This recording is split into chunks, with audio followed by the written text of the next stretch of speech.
Ya halo teman-teman, di video kali ini saya akan ngasih tahu cara mengatasi stuttering di game pada PC dan laptop. Tanpa berlama-lama, langsung saja kita mulai. Oke, jadi di sini gua ingin kasih sedikit hal. Jadi mungkin kebanyakan dari kalian yang menonton video ini mengalami yang namanya stuttering pada game yang kalian sering mainkan. Nah, jadi di sini salah satu penyebab stuttering itu bisa terjadi karena ketidakseimbangan antara kinerja CPU serta GPU untuk game kalian. Jadi untuk kinerja CPU sekaligus GPU kalian itu jadi tidak kurang seimbang. Contohnya seperti ini. Kalian bisa lihat untuk persentase CPU dan GPU-nya. Kita bisa simpulkan bahwa persentase CPU ini lebih tinggi dibandingkan yang GPU. Nah, inilah yang menyebabkan hal seperti ini bisa dibilang yang namanya stuttering, yang dimana dalam kondisi ini sangatlah tidak wajar atau tidak normal. Jadi kalau teman-teman mengalami hal seperti ini ketika teman-teman pantau saat bermain game, berarti ini tidak normal. Kalau teman-teman pantau persentase CPU lebih kecil dari persentase GPU, nah itu sangatlah normal. Karena memang saat bermain game, memang difokuskan daya penggunaannya itu lebih tinggi GPU dibandingkan CPU. Nah, jadi seperti itu kurang lebih. Oke, jadi pertama-tama di sini teman-teman bisa langsung aja download file yang sudah gue siapkan ini. Jadi untuk link downloadnya ada di deskripsi di bawah atau di deskripsi video. Kalian bisa klik aja untuk link media file-nya, lalu bisa langsung di-download. Dan kalau sudah langsung di-download, kalian bisa langsung ekstrak terlebih dahulu untuk filenya dengan cara klik kanan pada filenya, lalu pilih extract here. Kemudian kalau sudah, kalian bisa langsung buka saja jika sudah muncul untuk foldernya. Oke, jadi kita mulai dari yang paling awal terlebih dahulu, yaitu buat restore point. Jadi di sini gua ingin kalian itu buat restore point agar semisal kalau sistem teman-teman itu mengalami suatu masalah atau error yang tidak dapat diselesaikan, nah nanti teman-teman bisa kembali ke sistem yang awal lewat restore point ini. Nah, cara buatnya itu gimana? Teman-teman bisa buka scriptnya terlebih dahulu dengan cara klik kanan pada scriptnya, lalu pilih Run as Administrator. Dan kalau muncul seperti ini, kalian bisa klik Yes. Nah, kemudian di sini kita akan dihadapkan 3 pilihan. Yang pertama itu buat Restore Point, kedua menu Restore Point, dan yang ketiga adalah Exit. Oke, jadi fokus kita adalah untuk membuat Restore Point. Jadi kita akan masukkan huruf R seperti ini, lalu tinggal di Enter. Dan nanti scriptnya akan membuat restore point secara otomatis. Dan kalau sudah selesai, nanti bakal muncul notifikasi seperti ini bahwa restore point berhasil dibuat. Dan kalau sudah, kalian bisa klik OK. Kemudian kalian bisa Enter. Nah, di sini gua akan tambahkan sedikit hal. Kalau semisal teman-teman ingin mengembalikan sistem yang awal, nah caranya teman-teman tinggal masukin aja huruf R dan S. Jadi seperti ini, R dan S, RS, kemudian bisa di-enter. Nah, nanti teman-teman bisa klik Next, lalu pilih yang namanya ini guys, Starter New 2025. Dan kalau sudah, kalian bisa klik Next, lalu klik Finish, dan nanti Restore Point akan langsung bekerja secara otomatis. Dan kalian tinggal tunggu aja sampai prosesnya selesai. Dan pada akhirnya, sistem teman-teman bakal balik ke sistem yang awal dan sudah selesai. Nah, jadi seperti itu kurang lebih sedikit informasi. Dan di sini kita bakal langsung exit aja. Tinggal masukin X, lalu enter, dan sudah selesai. Sekarang kita akan masuk ke yang pertama. Di sini kita akan memakai yang namanya power plan. Nah, jadi power plan ini sangatlah berpengaruh karena ini akan masuk ke kategori CPU. Jadi kita ingin CPU kita itu menaikkan untuk performanya jauh lebih maksimal agar tidak terjadi yang namanya stuttering. Oke, jadi di sini gua menyediakan banyak sekali pilihan power plan yang bisa kalian ambil, tapi di sini saran dari gua pilihlah salah satu saja, guys. Pilihlah salah satu, kecuali ada kecualinya nih kalau kalian ingin mengandalkan performa. Yang pertama itu balance, dan yang kedua power saver. Jadi mana kalau balance ini artinya seimbang, jadi antara hemat daya sama performa itu seimbang sama rata. Kemudian power saver ini mengandalkan hemat daya atau power saving. Jadi performanya itu anjlok atau jatuh ya. Nah, jadi seperti itu. Jadi kalian bisa pilih antara nomor 3 sampai nomor 9. Nah, jadi kalian bisa pilih aja nih. Jadi gua akan contohkan nih, semisal kalian pilih yang nomor 4 yaitu Ultimate Performance. Kalian bisa masuk aja. Terus kalian tinggal buka kodenya. Kalian copy ini untuk kodenya, klik kanan copy. Lalu kalian buka command prompt dengan cara klik kanan pada command prompt, pilih Run as Administrator. Kalau muncul seperti ini, kalian bisa klik yes. Kemudian kalian pastekan di sini untuk kodenya yang sudah kalian copy tadi dengan cara pencet di keyboard Ctrl plus V lalu enter. Nah, nanti bakal muncul untuk tulisan nama power plan-nya di sini. Dan kalau sudah, command prompt-nya bisa ditutup dan kalian bisa buka power option dan nanti tinggal diklik aja ini show additional plans. Nah, nanti untuk power plan-nya langsung muncul dan bisa langsung digunakan. Nah, jadi seperti itu. Nah, kalau caranya berbeda, jadi semisal lagi nih, kalian pilih yang nomor 5 nih. Kebetulan nomor 5 ini merupakan power plan yang gua buat sendiri, jadi ini buatan gua. Nah, jadi contoh aja nih, kalau di power plan yang lain itu ada atau istilahnya ada terdapat sebuah satu file yang ekstensinya itu atau tipenya itu berupa POW. Nah, jadi file .pow ini merupakan file power plan-nya. Jadi mana kita harus ini ya untuk mengimportnya. Jadi biar bisa kepasang ke Windows kita atau ke sistem kita. Jadi caranya di sini kalian bisa klik kanan pada file .pow-nya, lalu pilih yang copy as path. Ingat, copy as path bukan copy yang biasa, tapi copy as path. Atau di sini ada apa namanya keyboard shortcut-nya ya, Ctrl, Shift, dan C, copy as path, tinggal diklik. Kemudian kalian buka command prompt, klik kanan, pilih Run as Administrator, klik yes.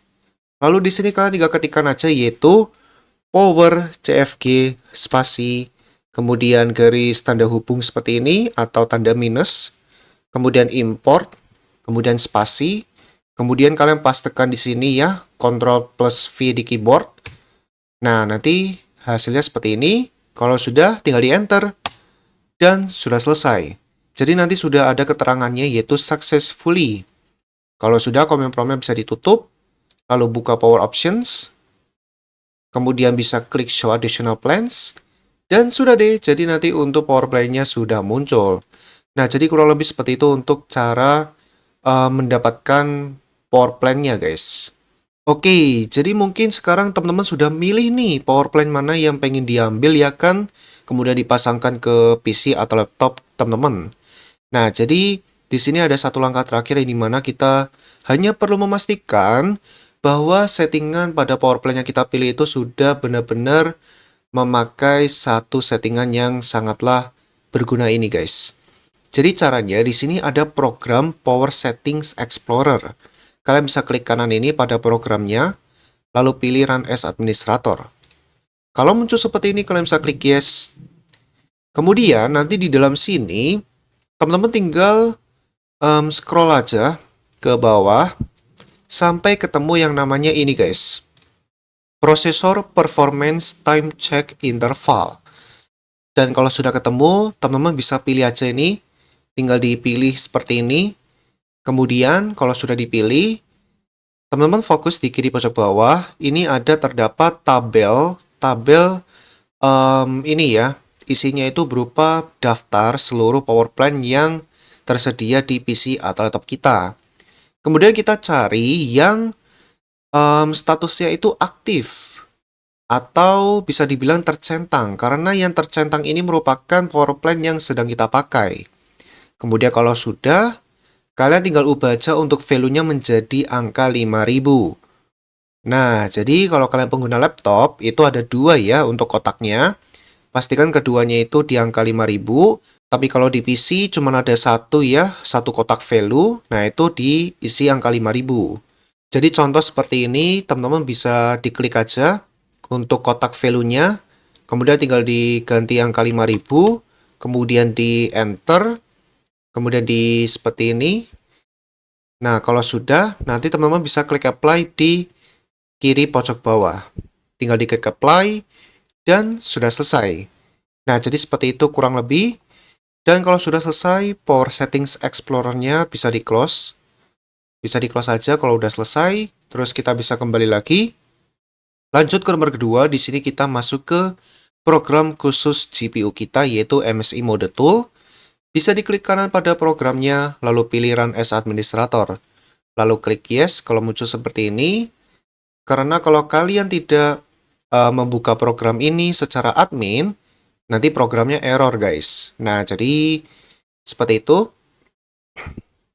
Oke, jadi seperti yang gue bilang, program khusus GPU. Sekarang kita perlu cari nama GPU atau VGA yang kita pakai, guys.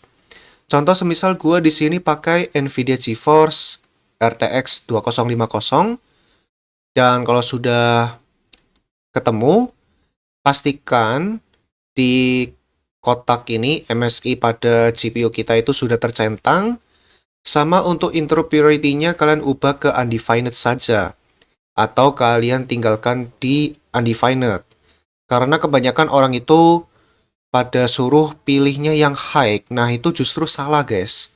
Settingan yang bagus itu adalah di undefined atau tetap ditinggalkan di undefined saja.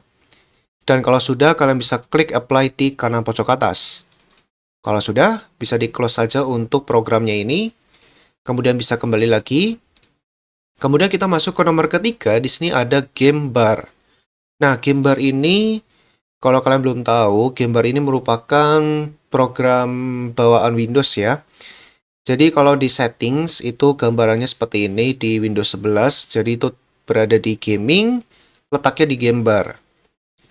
Nah, jadi game bar ini kalau nggak salah juga itu namanya Xbox Game Bar. Nah, jadi kalau kalian yang sering pakai game bar ya, game bar ini atau mungkin pakai apa lagi guys, Xbox ya kan mungkin.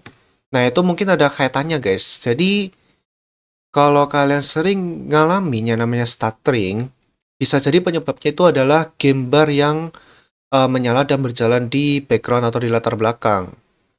Nah, itu guys. Jadi gue saranin ke kalian untuk coba matiin terlebih dahulu atau di off kan. Jadi caranya kalian bisa klik kanan pada yang off, di klik kanan, lalu pilih merge, klik yes, yes, lalu oke.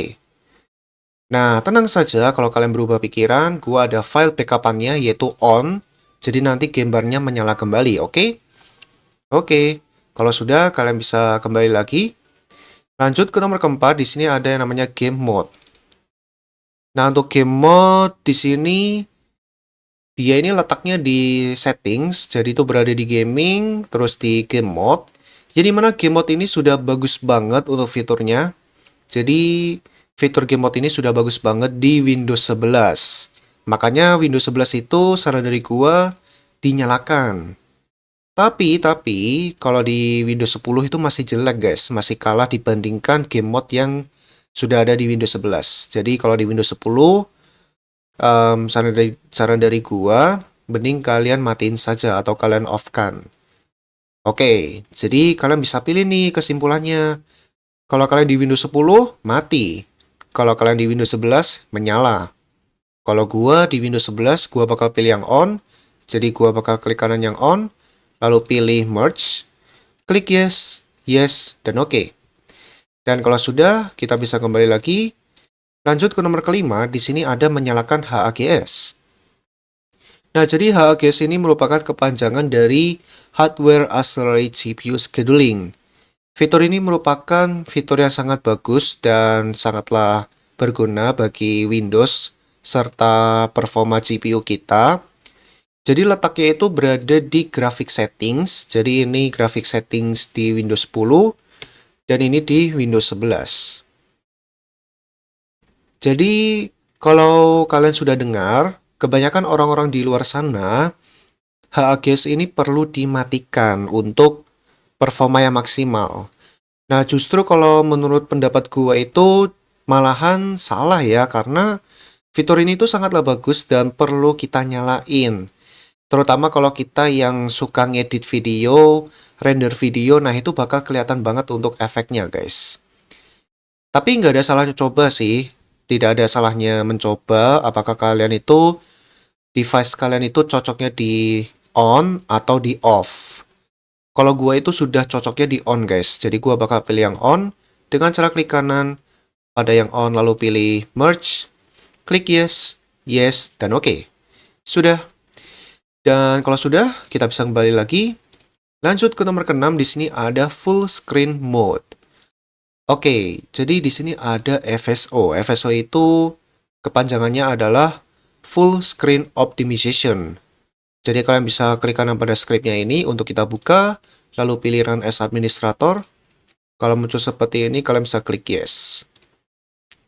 Oke, jadi FSO ini ada kaitannya dengan game yang sering kita mainkan. Jadi full screen ini bisa dibilang settingan mode full screen tapi yang di Windows-nya atau di sistemnya. Jadi bukan di dalam gamenya. Kalau sudah disetting di Windows-nya, maka otomatis akan berefek juga ke game yang kita mainkan, guys. Jadi kayak ngalir gitu ya untuk efeknya.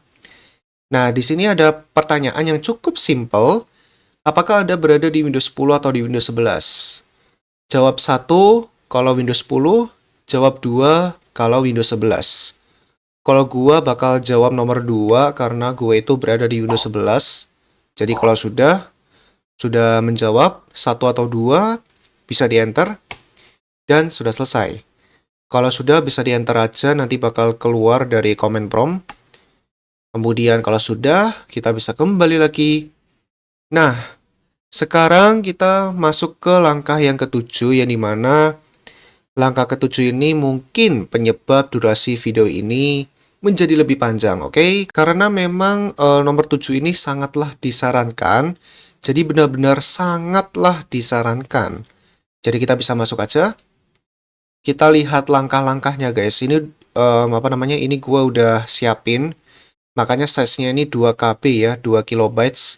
Biasanya kan cuma 1 ya. Ini ada 2 kilobytes. Nah, ini ya untuk step by step-nya. Oke, jadi mungkin kalian sudah pernah mendengar Gambar Presence Writer. Yang dimana ini merupakan salah satu program bawaan Windows yang kemungkinan merupakan penyebab kenapa game kita itu nge-stuttering, guys. Jadi kayak bawaannya nggak normal gitu, guys, CPU dan GPU-nya ya. Jadi kita bisa mematikan Gambar Presence Writer ini melalui 2 cara. Nah, jadi cara yang pertama di sini lewat File Explorer. Dan yang kedua ini lewat Registry Editor atau Regedit. Nah, jadi perlu diketahui bahwa kalau kita sudah mematikan Gambar Presence Writer ini melalui 2 cara, otomatis si programnya ini tidak akan kebuka sama sekali dan tidak akan berjalan di latar belakang atau di background lagi, guys. Kecuali kalau kalian, kalau nggak salah ini ya, update Windows ya. Kalau udah update Windows, nah itu kemungkinan besar bakal balik lagi, guys. Jadi ya kalian harus ngulang lagi deh cara ini. Tapi nggak apa-apa kok. Kalian tinggal baca aja ya kan. Oke, jadi cara yang pertama, buka File Explorer. Terus kalian pergi ke drive C atau drive Windows kalian. Lalu ke Windows, Sistem 32. Nah, kemudian di dalam sini, kalian bisa fokus ke kanan pojok atas di menu pencarian Sistem 32. Ketikkan aja yaitu Gambar. Nanti bakal otomatis muncul kok. Nah, ini ya. Ini target kita, guys. Gambar presence-writer.exe. Dan kalau sudah ketemu, kalian bisa klik kanan ini, Gambar presence-writer.exe. Pilih Open File Location. Ini, Open File Location. Nah, jadi cara pertama ini kita perlu merename saja atau mengganti namanya, guys. Nah, tapi kalau kita langsung rename itu nggak bakal bisa, guys. Karena apa? Kita perlu ya mengubah permission atau perizinan dari si program .exe-nya ini guys. Mau tidak mau kita akan ubah. Jadi caranya, klik kanan pada Gamer Presence Writer.exe, lalu pilih Properties, pergi ke Security, terus ke Advanced, kemudian ownernya kita ubah atau kita change. Lalu di sini kita tinggal masukin aja nama atau user pada laptop maupun PC kita. Jadi biasanya itu letaknya di sini guys. Di start menu kalian, nah ini ada nama atau user kalian. Jadi kurang lebih seperti itu guys. Nah ini sudah muncul ya. Ini kalau sudah bergaris bawah, habis kalian klik check names, nah ini berarti sudah ke detect ya, atau sudah kebaca. Dan kalau sudah selesai, nanti teman-teman bisa langsung aja klik ini guys. Klik OK. Dan nanti otomatis bakal keubah kok untuk ownernya. Dan kalau sudah, kalian bisa klik apply, klik OK, dan OK. Lalu kalian bisa klik edit di sini. Lalu kalian cari nama kalian ini. Kemudian kalian bisa centang full control di bagian allow, lalu apply, yes, dan OK, dan OK. Nah, sekarang kita bisa coba lagi untuk merename. Dan harusnya sudah bisa, karena ini sudah kita ubah untuk permissionnya atau perizinannya. Jadi untuk merename-nya itu bebas ya, asal-asal aja, nggak usah buat kalimat-kalimat, pokoknya asal aja kayak gini. Kayak istilahnya itu ngawur ya. Oke, tinggal asal gini aja. Dan kalau sudah selesai, kalian tinggal di enter, klik yes, dan sudah selesai. Nah, kalian bisa lihat ini sudah keubah ya. Oke, jadi cara pertama sudah selesai, jadi ini sudah keubah dengan bagus. Sekarang kita bakal coba ini ya, masuk ke cara yang kedua. Cara yang kedua ini lewat regedit, jadi kita bisa cari di menu pencarian Windows. Ketik yang namanya regedit, kita buka register editor dengan cara run as administrator. Kalau muncul seperti ini, kalian bisa klik yes. Nah, sekarang kita bakal copy alamatnya guys, alamatnya di teksnya ya. Alamatnya ini tinggal di blok, klik kanan, copy, pindahkan ke sini, tinggal ditaruh di atas ya ini, klik kanan paste, lalu enter. Nah, nanti bakal langsung ke sini ya, Windows Gaming Gamer Presence Writer, Windows Gaming Gamer Presence Server Internal Presence Writer, oke. Cukup panjang namanya. Nah, kita perlu mengubah activation type-nya ke angka 0. Dan seperti biasa, kalau kita modify secara biasanya, dia nggak mau. Error. Karena apa? Perizinannya atau permission-nya. Kita harus ubah, guys. Ya, tenang aja. Kayak tadi kok caranya. Caranya, kalian bisa klik kanan di sini. Di namanya ini yang sangatlah panjang. Tinggal diklik kanan. Lalu pilih permission. Kita ubah, guys. Klik advance. Kita ubah ownernya, change, kita ketikkan nama kita lagi, nama atau user kita di Windows, check names, pastikan sudah bergaris bawah, klik OK, klik apply, OK, kita ini aja langsung ubah di user atau nama kita, pilih allow di full control allow, klik apply, dan OK, kita ubah lagi activation type-nya, klik kanan modify, ubah ke angka 0, lalu enter. Nah, sudah selesai guys. Ya, jadi selamat, Gamer Presence Writer kalian sudah tidak dapat kebuka lagi ya, kebuka, berjalan ya kan, diam-diam memakan resource ya kan. Ya, memang itulah tujuan kita. Oke, jadi itu saja untuk langkah-langkahnya, dan langkah yang terakhir yang paling penting dari keseluruhannya yaitu restart PC atau laptop. Jadi kalian tinggal di double klik aja ini nomor 8, tinggal di double klik, nanti PC atau laptop kalian bakal langsung ke restart dengan sendirinya ya, oke? Oke, jadi video tentang cara mengatasi stuttering pada game di PC dan laptop sampai sini dulu. Semoga video ini bermanfaat bagi teman-teman. Jika bermanfaat, jangan lupa subscribe, like, dan share video ini. Dan terima kasih banyak pada sudah subscribe video, oke? Oke, video sampai sini dulu, tunggu next video ya. Dadah!